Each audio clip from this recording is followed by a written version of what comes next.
Part number 48 پیشکش میرے کارواں۔ اگر آپ نے ہمارے یوٹیوب چینل کو اب تک سبسکرائب نہیں کیا تو براہ مہربانی اس کو سبسکرائب کریں۔ ہماری ویڈیوز پسند آئیں تو انہیں لائک، شیئر اور کمنٹ ضرور کریں۔ میر بخش نے مجھ سے کہا، سائیں ایک سوال کرنا چاہتا ہوں، اگر آپ برا نہ منائیں تو۔ ہاں کہو، تم کیا کہنا چاہتے ہو؟ میں نے پہلے بھی آپ دونوں کی زبان سے یہ لفظ 2-3 مرتبہ سنا ہے۔ میر بخش نے کہا، چی کی قوت کیا چیز ہے؟ مجھے بھی تو اس بارے میں کچھ بتائیں۔ میر بخش کے سوال کا جواب دینا بہت ضروری تھا۔ وہ میرا ساتھی اور جانثار دوست بن چکا تھا۔ میں نے نہایت ہی آسان الفاظ میں اس قوت کے بارے میں بتا دیا۔ میری وضاحت سنتے ہوئے اس کے چہرے پر ہیجان خیز تاثرات نامیلا سا لگا رہا۔ جب میں خاموش ہوا تو اس نے جذبات سے پرے لہجے میں کہا، سائیں آپ تو بہت کمال کے آدمی ہو۔ آپ کے پاس تو بہت حیرت انگیز اور زبردست قوت ہے۔ اس کے بلبوتے پر تو بڑے بڑے کارنامے انجام دیے جا سکتے ہیں۔ میں نے کہا، ہاں ہے تو، لیکن میں اسے انتہائی جائز اور مثبت کاموں میں استعمال کرتا ہوں۔ شعبدہ بازی مجھے پسند ہے اور نہ ہی میں نے اس کا کبھی مظاہرہ کیا۔ آپ بہت عظیم ہیں سائیں، وہ فرتے جذبات سے مغلوب آواز میں بولا۔ میں نے سنجیدہ لہجے میں کہا، عظیم صرف اللہ کی ذات ہے، باقی سب انسان برابر ہیں۔ بس بعض اوقات کسی شخص کی محنت اسے دوسروں سے ممتاز کر دیتی ہے، لیکن اس برتری کے سبب اسے دوسروں سے خود کو بڑا یا اعلیٰ اور عرفہ نہیں سمجھ لینا چاہیے۔ اللہ انسان کو 2 طریقوں سے آزماتا ہے، کسی ایسی چیز سے نواز کر جس کا انسان اہل نہیں ہوتا، یا پھر کسی ایسی چیز یا شے سے محروم رکھ کر جس کا وہ استحقاق رکھتا ہو۔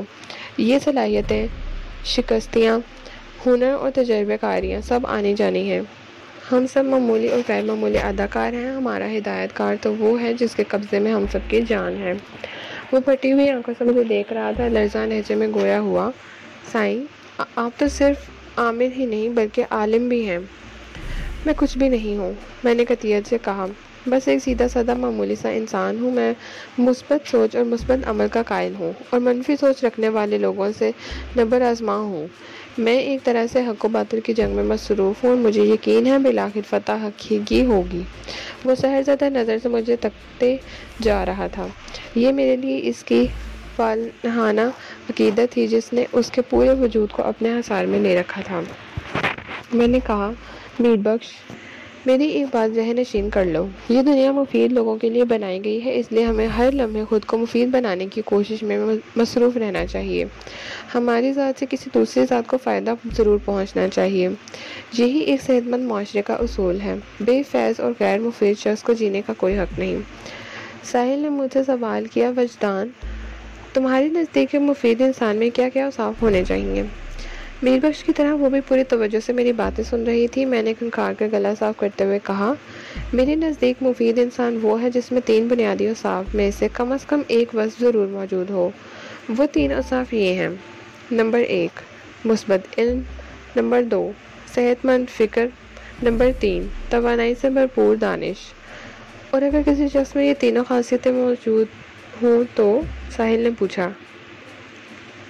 تو وہ شخص میرے نزدیک الیگزینڈرس مین شرف یافتہ انسان کہلانے کا حق رکھتا ہے۔ میں نے ٹھوس لہجے میں کہا، آپ ایسے شخص کو زندہ دل بھی کہہ سکتے ہیں۔ میر بخش نے شوق سے لبریز لہجے میں پوچھا، سائیں کیا میں بھی اپنی چی کی قوت بیدار کر سکتا ہوں؟ اسی وقت مجھے پجاروں سے باہر آبادی کے آثار نظر آئے۔ میں نے میر بخش کے سوال کا جواب دینے کی بجائے اس سے پوچھا، ہم کہاں جا رہے ہیں؟ اس نے بغور پجاروں کی ونڈ سکرین کے پار دیکھا اور مجھے بتایا، ہم اس وقت سولے بھمبرو سے گزر رہے ہیں۔ اس سے آگے محمد رحیم کلری آئے گا اور پھر اس کے فوراً بعد سمارو کا علاقہ شروع ہو جائے گا۔ میں نے تسلی آمیز انداز میں سر ہلاتے ہوئے میر بخش سے کہا، ہاں تم کیا کہہ رہے تھے؟ میں نے آپ سے یہ پوچھا تھا سائیں کہ کیا میں بھی چی کی قوت کو بیدار کر سکتا ہوں؟ کیوں نہیں؟ میں نے کہا۔ اس کے لیے کیا کرنا ہوتا ہے؟ اس نے پوچھا۔ میرا مطلب ہے اس قوت کی بیداری کے لیے کن چیزوں کی ضرورت ہوتی ہے؟ صرف ایک چیز، میں نے کہا۔ وہ کیا سائیں؟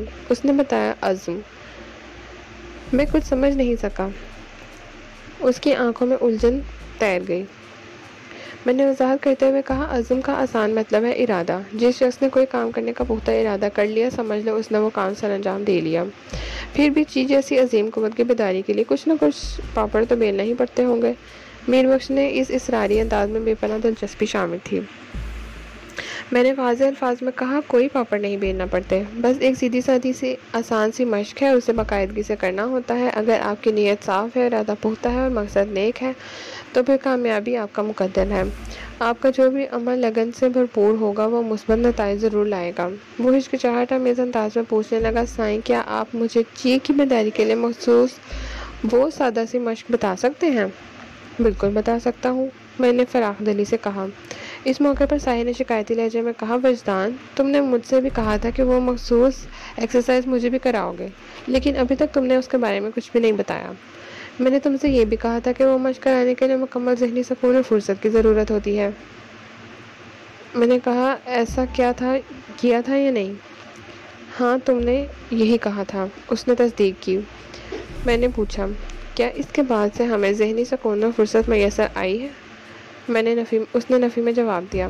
میں نے کہا، پھر تمہاری شکایت بے جا ہے۔ وہ بولی، جب ہمیں فرصت ملے اس وقت ہم اس مشق کا عملی مظاہرہ کر لیں گے، فی الحال تم ہمیں اس کی تھوڑی سی تھیوری تو بتا سکتے ہو نا؟ ہاں، فی الحال یہ ہو سکتا ہے۔ میں نے کہا، پھر انہیں چی کی حقیقت بتانے لگا۔ میں نے انہیں بتایا کہ چی ایک پوشیدہ اور خوابیدہ قوت ہے جو ہر انسان کے پیٹ کے پچھلے حصے میں ناف سے تھوڑے نیچے موجود ہے۔ آپ اس مقام کو ریڑھ کی ہڈی کے آخری مہرے کا زیریں حصہ بھی کہہ سکتے ہیں۔ چینی فلسفی میں اسے چی کا نام دیا گیا ہے۔ ہندو میتھولوجی میں یہ قوت کنڈلینی شکتی کہلاتی ہے۔ اسلامی روحانیت میں اسے تصرف کہتے ہیں۔ تینوں تہذیبوں کے عالموں نے اس کی بیداری کے لیے مختلف طریقے، مشقیں اور مراقبے جاب وغیرہ واضح کیے ہیں۔ راستے الگ الگ ہیں مگر کم و بیش منزل ایک ہی ہے۔ جو بھی انسان اس کے حصول پر وضع کرا راستے پر بالکل درست قدم رکھتا ہے وہ بلاخر اپنی منزل کو پا لیتا ہے۔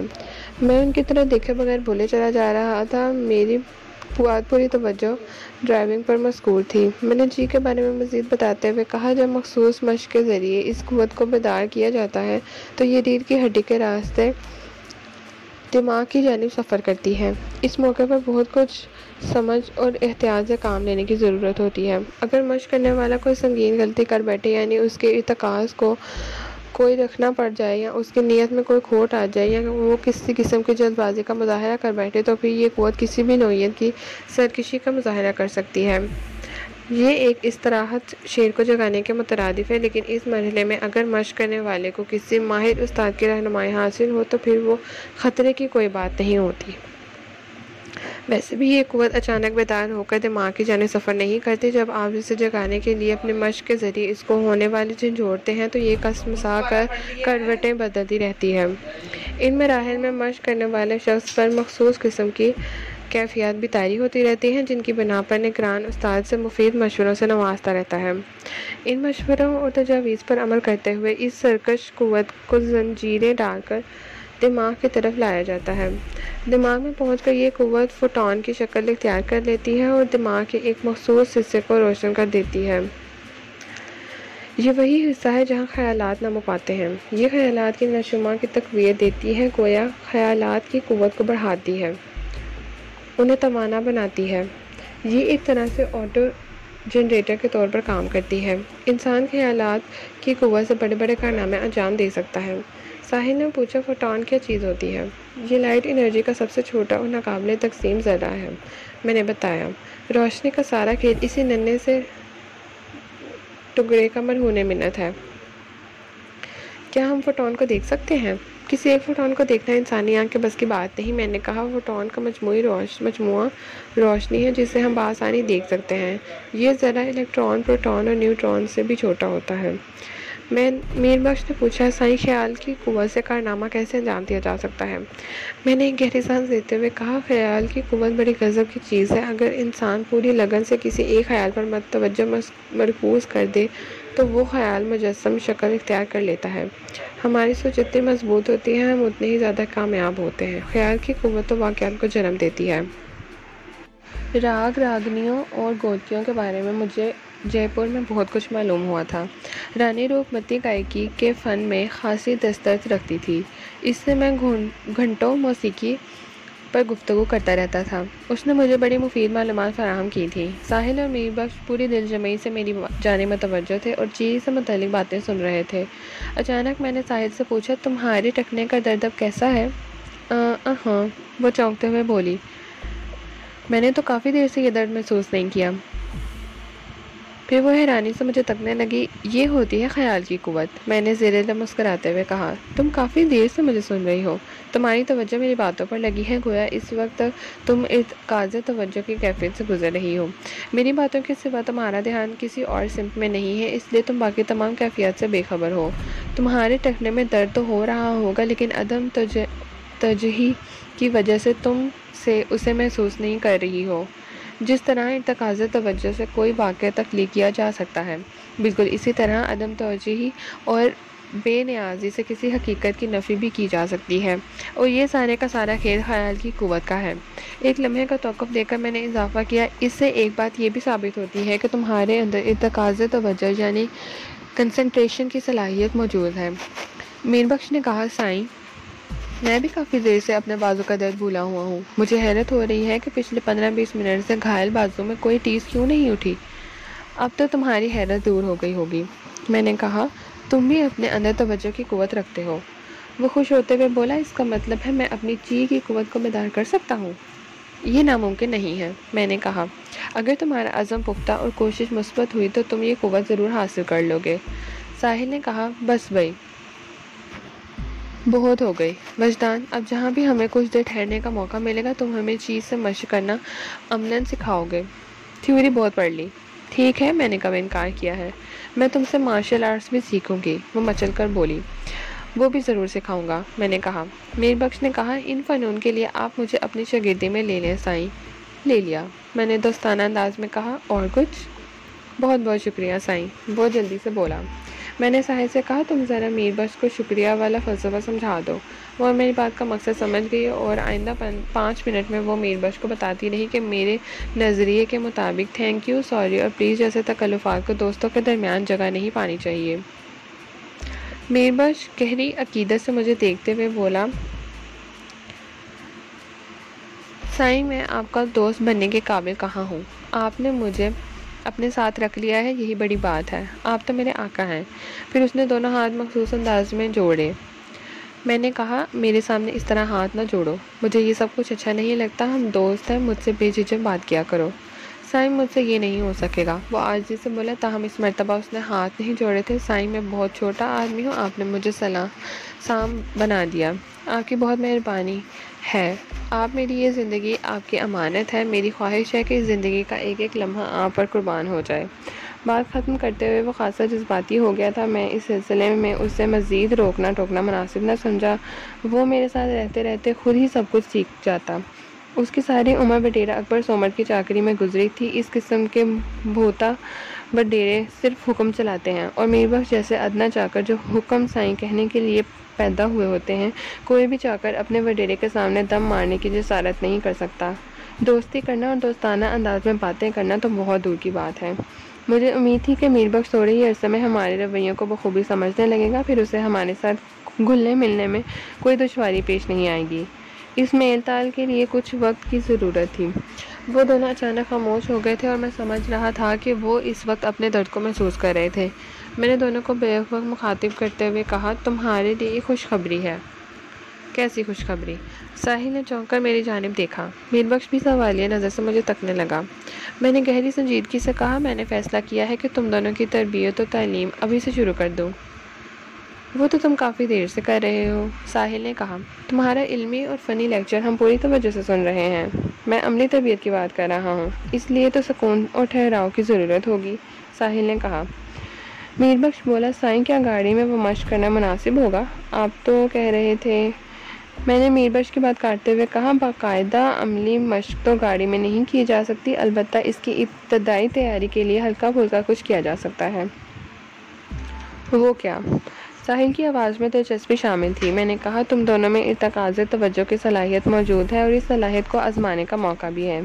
ساحل، تم اپنے ٹخنے میں درد محسوس کر رہی ہو، اور میر بخش، تم اپنے زخمی بازو میں ٹیسیں محسوس کر رہے ہو۔ ایک لمحے کوئی رک کر میں نے اضافہ کیا، میں نے یہ بات تم دونوں کی اچانک خاموشی سے بھانپ لی ہے۔ ممکن ہے میرا اندازہ غلط ہو اور تم دونوں کی خاموشی کی کوئی اور وجہ ہو۔ کیا میں ٹھیک کہہ رہا ہوں؟ وہ بریک زبان بولے، آپ نے ہمارے بارے میں بالکل درست محسوس کیا ہے۔ پھر تم دونوں اپنی توجہ اپنے اوپری جسم کے زخمی حصے پر مرکوز کر دو، میں نے کہا، اور اس خیال کو ذہن میں جمانے کی کوشش کرو کہ تمہارے زخم تکلیف دہ نہیں ہے۔ تم لوگ ایسا سوچتے ہوئے جسم کے متاثر حصوں کو دھیرے دھیرے اپنے ہاتھ سے سہلاتے بھی جاؤ۔ اس طریقے سے تمہیں یقینی طور پر بہت آرام و سکون ملے گا۔ اگلے ہی لمحے وہ دونوں میری ہدایت پر عمل کر رہے تھے۔ جب ہم محمد رحیم کلری کے نزدیک پہنچے تو رات کی تاریکی چھٹنے لگی۔ آہستہ آہستہ اب سپیدہ سحر نمودار ہو رہا تھا۔ تاریکی کا جتنا حصہ ختم ہوتا وہ جگہ اجالے لیتا۔ وہ ایک بیک وقت عمل تھا، غیر محسوس طور پر تاریکی اجالے میں بدل رہی تھی، جس طرح انسانی جسم میں خون کی پیداوار ہوتی ہے۔ ایک طرف تازہ خون بنتا رہتا ہے، دوسری جانب ناقابل استعمال ڈیڈ بلڈ سیلز ایک قدرتی عمل کے تحت دوران خون میں سے خارج ہوتے رہتے ہیں۔ قدرت کا ہر نظام حیرت آفرین ہے اور آٹو سسٹم کے تحت کام کرتا ہے۔ جس طرح تاریکی اجالے کی خوراک بن جاتی ہے، بالکل اسی طرح اندھیرا روشنی کو نکل جاتا ہے۔ شام و سحر کا یہ چکر صدیوں سے چلا آ رہا ہے اور صدیوں تک چلتا رہے گا۔ گویا یہ سلسلہ ازل سے ابد تک پھیلا ہوا ہے۔ ریگستان میں ایک ہی دن میں موسم کی کئی صورتیں دیکھنے کو مل جاتی ہیں۔ دن کے ابتدائی اور آخری حصے یعنی شام و سحر کے وقت موسم بہت خوشگوار ہو جاتا ہے، نہ سردی اور نہ گرمی۔ دوپہر میں آسمان آگ برسانے لگتا ہے، گویا جہنم کا سا سماں ہوتا ہے۔ بھیگی ہوئی رات اپنے اندر شدید ٹھنڈ رکھتی ہے۔ اگر سردی بہت زیادہ نہ بھی ہو تو بھی موسم سرد ہی ہوتا ہے۔ میں ونڈ اسکرین کے پار سڑک پر نگاہ جمائے ڈرائیونگ کر رہا تھا۔ ہیڈ لائٹس کی روشنی میں سڑک کا منظر ایک مخصوص حد تک روشن تھا۔ اب تو ویسے بھی اجالا کھلنے لگا تھا۔ غور سے دیکھنے پر گرد و نواح کا منظر نگاہ کے سامنے واضح ہو جاتا تھا۔ اس وقت فضا بہت دلکش اور موسم خاصا سہانا ہو رہا تھا۔ محمد رحیم کلری سے نکلنے کے تھوڑی ہی دیر کے بعد مجھے پجاروں کو روکنا پڑا۔ دراصل اس مقام پر ریلوے کراسنگ تھی۔ ریل کی پٹری سڑک کے اوپر سے گزرتی تھی اور اس وقت ریلوے کراسنگ والا فاٹک بند تھا، جس کا ایک ہی مطلب تھا وہاں سے کوئی ٹرین گزرنے والی تھی۔ وہ ریلوے کوئی مین لائن نہیں تھی، اس لیے زیادہ امکان اسی بات کا تھا کہ وہاں سے گزرنے والی کوئی پیسنجر لوکل ٹرین ہوگی یا پھر وہ مال گاڑی بھی ہو سکتی ہے۔ ریلوے فاٹک پر فاٹک والا ریلوے ملازم ہاتھ میں سگنل لیمپ لیے کھڑا تھا۔ مذکورہ لیمپ سے پھوٹنے والی سبز روشنی اس بات کی نشاندہی کر رہی تھی کہ آنے والی گاڑی کو وہاں سے گزرنے کی اجازت دی جا رہی ہے۔ دن کے وقت یہی کام سبز جھنڈی دکھا کر کیا جاتا ہے۔ فاٹک کے نزدیک ہی کھیرمل کی چھت والا ایک کمرہ بنایا ہوا تھا، جو یقیناً فاٹک والے شخص کی رہائش گاہ کے طور پر استعمال ہوتا ہوگا۔ میں نے نگاہ دوڑا کر دور تک دیکھا۔ ہمارے سامنے اور پیچھے کسی بھی قسم کی کوئی گاڑی نظر نہیں آ رہی تھی۔ وہ حلیہ صبح کا وقت تھا اور اس غیر مصروف سڑک پر ہمارے سوا اور کوئی بھی نہیں تھا۔ ہمیں وہاں رکے ہوئے چند لمحات ہی گزرے تھے کہ فاٹک والا ہماری جانب بڑھتا دکھائی دیا۔ اس نے چیک چادر کی بکل مار رکھی تھی۔ اس کے ہاتھ میں سگنل لیمپ جھول رہا تھا۔ یہ لیمپ بھی عجیب چیز ایجاد کی ہے ریلوے والوں نے، جو کبھی سبز اور کبھی سرخ روشنی خارج کرتا ہے۔ در حقیقت ایک ڈبہ نما شے ہے جس کی ایک دیوار میں سرخ شیشہ اور دوسری دیوار میں سبز شیشہ جڑا ہوا ہوتا ہے۔ یہ دونوں دیواریں آمنے سامنے والی ہوتی ہیں اور لیمپ کے ڈبے کے اندر عام روشنی والا ایک چراغ جل رہا ہوتا ہے، مگر رنگ دار شیشوں کا سبب اس میں سے پھوٹنے والی روشنی سبز اور سرخ دکھائی جا سکتی ہے۔ لیمپ برادر فاٹک والے کو اپنی جانب بڑھتے ہوئے دیکھ کر مجھے عجیب سا احساس ہوا۔ وہ فاٹک کو بند کر کے گاڑی کو تسلی دینے کے لیے پٹری کے بالکل نزدیک کھڑا تھا۔ گاڑی نے آنے تک اسے وہیں موجود رہنا چاہیے تھا۔ میں نے فاٹک سے تھوڑا فاصلے پر گاڑی کو کھڑا کیا۔ فاٹک والے اپنی طرف قدم اٹھاتے دیکھ میں نے سرگوشیانہ انداز میں کہا، کلاشنکوف کو گود میں سے اٹھا کر کسی جگہ چھپا دو، اس کی نمائش کرنا کوئی نئی مصیبت کھڑی کر سکتا ہے۔ اس کے ساتھ ہی میں نے میر بخش کو اشارہ بھی کر دیا۔ اس وقت اگرچہ اجالا پھوٹنا شروع ہو گیا تھا، تاہم کسی کے اندر گاڑی کے اندر کی جانے والی حرکت کو فاٹک والا دیکھ نہیں سکتا تھا۔ میر بخش نے میری ہدایت پر عمل کرتے ہوئے کلاشنکوف پھنسا کر کھڑا کر دیا۔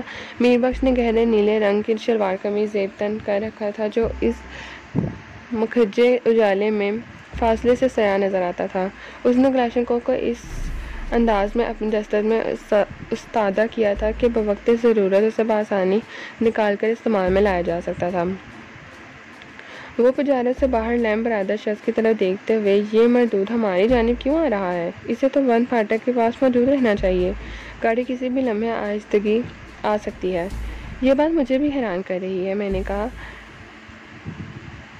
میں اب تک ہونے والی اس حرکت سے الجھ گیا ہوں۔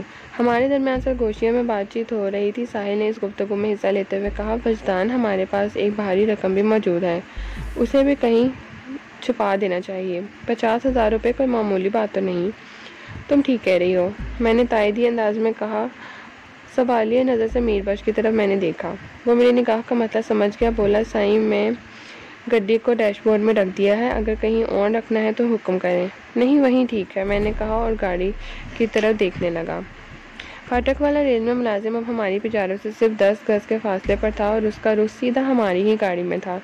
میں نے بغور اس کا جائزہ لیا۔ وہ ایک قد آور صحت مند انسان تھا۔ چادر کی بکل نے اس کے چہرے کا زیادہ تر حصہ چھپا رکھا تھا، جس کی وجہ سے میں اس کا حلیہ نہیں دیکھ سکتا تھا۔ سگنل لیمپ اس نے بائیں ہاتھ میں تھام رکھا تھا، دایاں ہاتھ چادر کے اندر تھا۔ میں محتاط نظر سے اس کی طرف دیکھنے لگا۔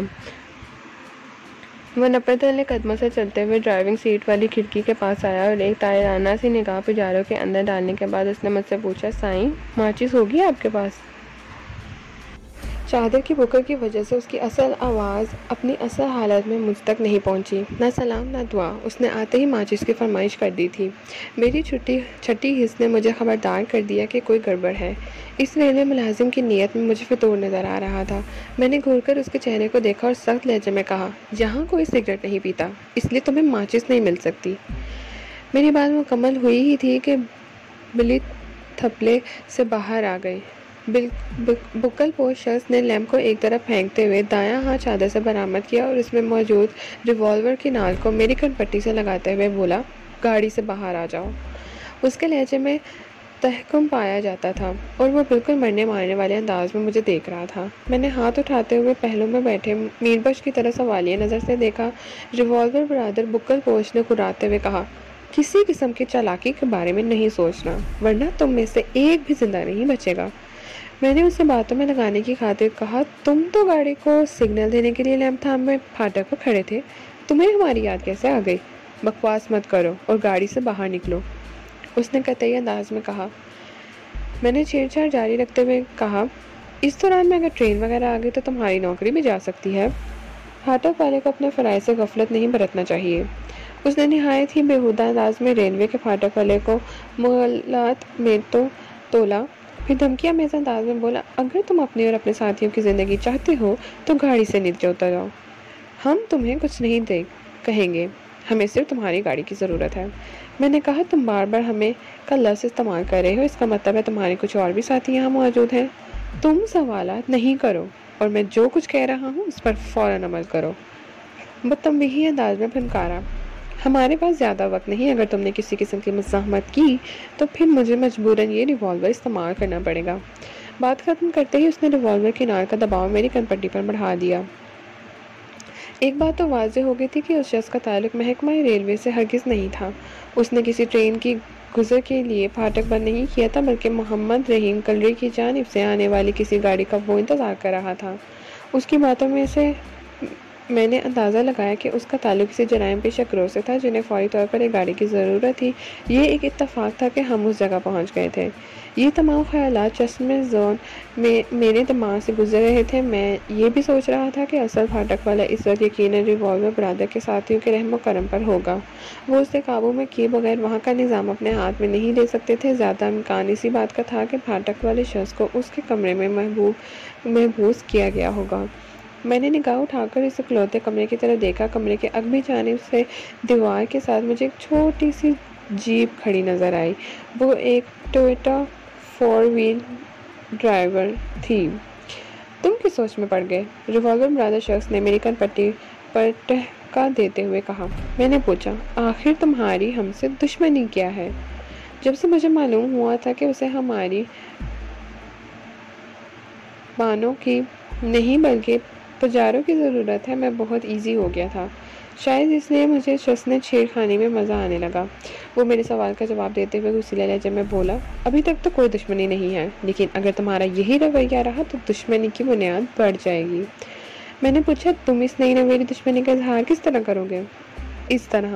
اس نے ریوالور کی نال کو میری کن پٹی میں گھسیڑنے کی کوشش کرتے ہوئے زہریلے لہجے میں کہا، اگر 10 سیکنڈ کے اندر تم لوگوں نے میری بات پر عمل نہیں کیا تو پھر اس گاڑی کے اندر تمہاری تڑپتی ہوئی لاشیں نظر آئیں گی۔ میں نے ایک مصنوعی جھرجھری ریئل ہمت کا مظاہرہ کرتے ہوئے اپنے ہینڈز اپ ہاتھوں کو کانوں سے لگاتے ہوئے میر بخش کی طرح دیکھ کر کہا، نہ بابا نہ، ہمیں مرنے کا کوئی شوق نہیں، تم یہ گاڑی لے جا سکتے ہو، میں تو نیچے اتر رہا ہوں۔ اس کے ساتھ ہی میں نے میر بخش کو وہیں بیٹھے رہنے کا اشارہ کیا اور ڈرائیونگ سائیڈ والا دروازہ کھول کر باہر آ گیا۔ تم دونوں بھی گاڑی سے باہر نکل آؤ، ریوالور برادر نے میر بخش اور ساحل کی طرف دیکھتے ہوئے حکم دیا۔ میں نے بدستور ہینڈز اپ رہتے ہوئے اس بکل پوش شخص سے درخواست کی، میرا ساتھی دونوں ٹانگوں سے معذور ہے، اس کو گاڑی سے باہر لانے کے لیے تمہیں میری مدد کرنا ہوگی۔ اگر تمہیں مجھ پر بھروسہ نہیں تو اپنے ساتھیوں میں سے کسی کو بلا لو، البتہ لڑکی کو میں نیچے اترنے کا کہہ دیتا ہوں۔ اس نے متذبذب نظر سے مجھے دیکھا۔ اپنے کسی ساتھی کو بلا لانے والی تجویز نے اسے متاثر نہ کیا، غالباً وہ ہمیں چھوڑ کر ایک لمحے کے لیے بھی وہاں سے جانا نہیں چاہتا تھا۔ یہاں پھر ساتھی کے حوالے سے اس کے ساتھ کوئی ٹیکنیکل پرابلم تھی۔ تھوڑے سے تعامل کے بعد اس نے کہا، میں اپنے ساتھی کو یہاں نہیں بلانا چاہتا، تم میری مدد کے بغیر اپنے معذور ساتھی کو گاڑی سے باہر لاؤ گے، میں ریوالور سے تمہاری نگرانی کروں گا۔ اس نے روانی میں اپنے ساتھی کے الفاظ استعمال کر کے مجھے بتا دیا تھا کہ وہ کل 2 افراد تھے جنہیں ہماری گاڑی کی اشد ضرورت ہے۔ ٹھیک ہے، میں نے پجارو کی پیسنجر سیٹ کی جانب قدم بڑھائے۔ وہ مکاری سے بولا، لیکن اس سے پہلے تمہارے ساتھی لڑکی کو نیچے اترنا ہوگا۔ میں نے ساحل کی جانب دیکھتے ہوئے کہا، گاڑی سے نیچے اتر جاؤ لیلا۔ میں نے دانستہ ساحل کو لیلا کے نام سے پکارا تھا، اس سے یہ ظاہر کرنا بھی مقصود تھا کہ اب میرا نام مقصود احمد ہے۔ میر بخش حسب معمول میر بخش ہی ہے۔ میرے اور بکل والے شخص کے درمیان جو باتیں ہوئی تھیں وہ میر بخش اور ساحل نے بھی تفصیلاً سنی تھی۔ مجھے قوی امکان تھا کہ میر بخش میری پلاننگ کو سمجھ گیا ہوگا۔ جب میں اسے پجارو سے باہر لا رہا ہوتا تو اس موقع پر اسے کوئی کارروائی کرنا تھی۔ ساحل میرے اشارے پر پجارو سے باہر آ گئی تو میں میر بخش کے نزدیک پہنچ گیا۔ اس دوران میرے ریوالور برادر شخص ہماری نگرانی کرتا رہا۔ میں نے پجارو کا دروازہ کھولتے ہوئے بڑبڑاہٹ کے انداز میں کہا، یہ تو بے رحمی کی انتہا ہے، اب میں منہ اندھیرے اپنے اپاہج ساتھی کو کس طرح سامارو تک پہنچاؤں گا؟ وہ ڈانٹ آمیز لہجے میں بوجھا، یہ منہ اندھیرا سا سدا نہیں رہے گا، تھوڑی دیر کے بعد اس سڑک پر بسوں وغیرہ کی آمد و رفت شروع ہو جائے گی، تم لوگ آسانی کسی بس وغیرہ سے سوار ہو کر سامارو تک جا سکتے ہو۔ اچھا بھائی، جیسی تمہاری مرضی، میں نے جھنجھلاتے ہوئے انداز میں کہا۔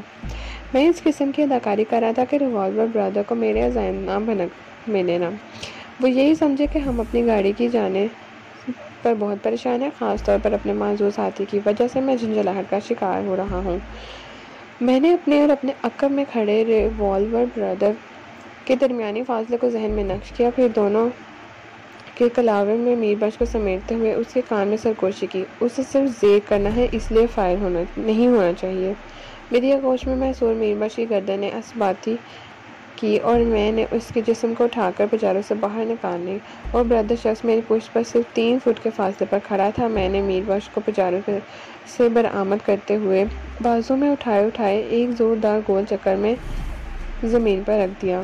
میری اس حرکت کا بڑا حیرت انگیز نتیجہ برآمد ہوا۔ میر بخش کی دونوں ٹانگیں ریوالور اور برادر اس کے ہاتھ پر پڑیں جس سے میں ریوالور کو پکڑا رکھا تھا۔ ریوالور اس کے ہاتھ سے چھوٹ کر دور جا گرا اور وہ شخص ہلکی چیخ سے مشابہ آواز نکال کر زمین بوس ہو گیا۔ یہ سب کچھ برق رفتاری سے پیش آیا تھا۔ میر بخش کسی اسپرنگ کی طرح زمین سے اچھلا اور عقاب کی مانند پرواز کرتے ہوئے زمین بوس بکل پوش شخص کے سر پر پہنچ گیا۔ اس کارروائی کے دوران میں اس شخص کے منہ سے چیخ دار چادر ہٹ گئی، گویا اب وہ بالکل بکل میں نہیں تھا۔ اب میں اس کے حلیے کا مشاہدہ بآسانی کر سکتا تھا۔ اس کی آنکھیں موٹی موٹی تھیں، اس نے بیچ کی مانگ نکال رکھی تھی اور بال بھی خاصے بڑے ہوئے تھے۔ اس کے چہرے پر بڑی بھرپور داڑھی بھی دکھائی دیتی تھی۔ اس کی صورت کی سب سے واضح نشانی یہ تھی کہ وہ گلہری کے بڑے بڑے سفید دھبے موجود تھے۔ میری نظر اس کے ہاتھوں پر گئی تو وہاں بھی مجھے اسی قسم کے نشانات دکھائی دیے، گویا وہ مکمل طور پر اس خوفناک مرض میں مبتلا ہو چکا تھا۔ زمین پر چت پڑا ہوا وہ شخص پھٹی پھٹی آنکھوں سے میر بخش کو تک رہا تھا۔ آنکھیں موٹی ہونے کی وجہ سے وہ کچھ زیادہ ہی پھیلی ہوئی لگ رہی تھیں۔ اس کی حیرت کا سب سے بڑا سبب میر بخش تھا۔ اس نے اپنی پوری زندگی میں کسی اپاہج شخص کو اس طرح اچھلتے اور فضا میں پرواز کرتے نہیں دیکھا ہوگا۔ اس پر ترا یہ کہ اس معذور شخص کے ہاتھ میں کلاشنکوف بھی موجود تھی، جس کی موت اگلنے والی خوفناک نال کو اس نے خاک نشین کے پھولے ہوئے منہ میں گھسیڑ رکھا تھا۔ میں نے اس دوران میں اس کا ریوالور اٹھا کر ساحل کے حوالے کر دیا اور میر بخش کے قریب آ گیا۔ ساحل میرا اشارہ پا کر دوبارہ پجاروں میں جا بیٹھی۔ کیا حکم ہے سائیں؟ میر بخش نے میری طرف دیکھے بغیر پوچھا۔ مانو تو ٹھکانے لگا دوں؟ اگر ضرورت پڑی تو اسے ٹھکانے بھی لگا دیں گے۔ میں نے اس وحشت زدہ شخص کی آنکھوں میں جھانکتے ہوئے کہا، پہلے اس کا انٹرویو تو کر لوں۔ کیا پتا یہ اس امتحان میں پاس ہی ہو جائے اور ہمیں اس کے خون میں ہاتھ نہ رکھنا پڑے۔ وہ شخص کپکپاتی ہوئی آواز میں بولا، گن کی نال میرے منہ سے نکال دے، میں آپ کو سب کچھ بتا دوں گا۔ وہ تو تمہیں بتانا ہی پڑے گا، میر بخش نے خوخار انداز میں اسے گھورتے ہوئے کہا، اور اسی حالت میں تمہاری زبان چلے گی۔ ہم سے کسی رعایت کی توقع نہ کرنا۔ اسی کے ساتھ ہی پارٹ نمبر 48 اختتام پذیر ہوتا ہے۔ ناول کا بقیہ حصہ پارٹ 49 پہ سماعت فرمائیے۔